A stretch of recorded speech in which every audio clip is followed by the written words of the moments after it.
बहुत लोगों को यह झंझट खड़ी होती, कैसे समझें? पुरुषों को अक्सर यह हो जाता है कि वो मन को ही हृदय समझ लेते, और स्त्रियों को अक्सर यह हो जाता है वो हृदय को ही मन समझ लेती। इसलिए पुरुष और स्त्रियों के बीच संवाद बड़ा मुश्किल होता है। पति पत्नी के बीच संवाद कभी देखा है? होता ही नहीं, विवाद होता है। बोले कि विवाद। धीरे धीरे पति सीख ही लेता कि बोलना ही नहीं। पति बोलते ही नहीं, धीरे धीरे चुप होने लगते, इसी में सुरक्षा पाते। कारण बोलने से सिर्फ विवाद खड़ा होता है। क्यों स्त्री और पुरुष के बीच संवाद नहीं हो पाता? दोनों के केंद्र अलग अलग है। स्त्री भाव से जीती, तर्क से नहीं।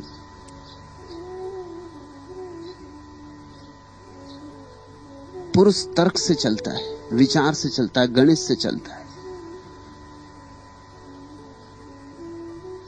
एक पति पत्नी झगड़ रहे थे। पति ने कहा बैठो, बैठ के शांति से विचार पूर्वक बात करें। पत्नी ने कहा कि रहने दो, विचार पूर्वक बात नहीं करनी, क्योंकि जब भी विचार पूर्वक मैं बात करती हूं मैं हार जाती। सीधी बातें होने दो, विचार इत्यादि को बीच में लाने की जरूरत नहीं, क्योंकि विचार से मुझे सदा हानि होती। पति सदा चाहता है कि विचार पूर्वक बात हो, शांति से बैठो, तुम अपनी कहो मैं अपनी कहूं, विचार पूर्वक निर्णय करें। विचार पूर्वक निर्णय में स्त्री हार जाती। स्त्री विचार पूर्वक निर्णय होने नहीं देती।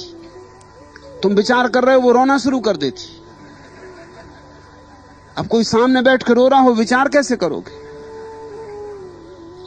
तुम विचार कर रहे हो, वो चीजें तोड़ना फोड़ना शुरू कर देती। अब कैसे विचार करोगे?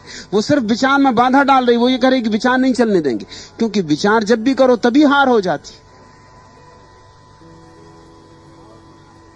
वो भाव को बीच में ला रही। वो जो आंसू हैं भाव है, वो जो चीजें पटकना है वो भी भाव है।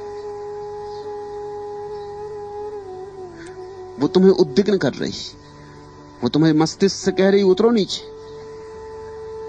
ये कोई गणित का सवाल नहीं, ये पति पत्नी का संबंध है। इसमें हिसाब किताब नहीं चलेगा। चलाओ दफ्तर में हिसाब किताब। यहां तो सीधी सीधी बात होगी। सीधी सीधी बात का मतलब होता है कि पति की बिल्कुल समझ में नहीं आती।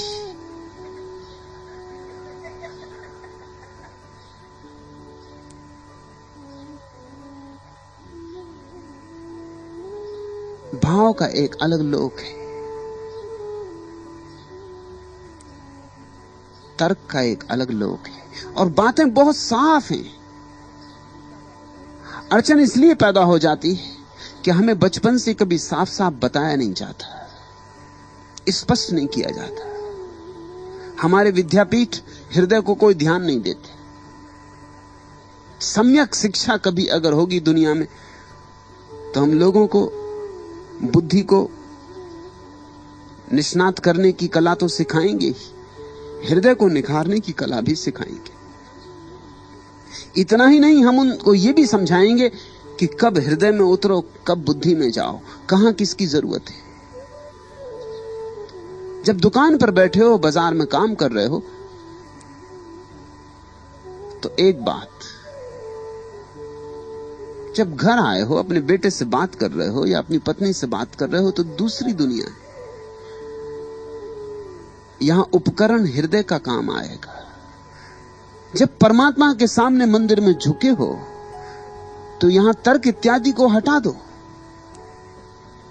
यहां भाव की तरंगों को उठने दो, यहां प्रार्थना के स्वर गूंजने दो, यहां प्रेम आए और तुम प्रेम में दीवाने हो जाओ, तो ही प्रार्थना सार्थक होगी। पर यह लक्षण ख्याल में रखो, मन बाहर जाने की बात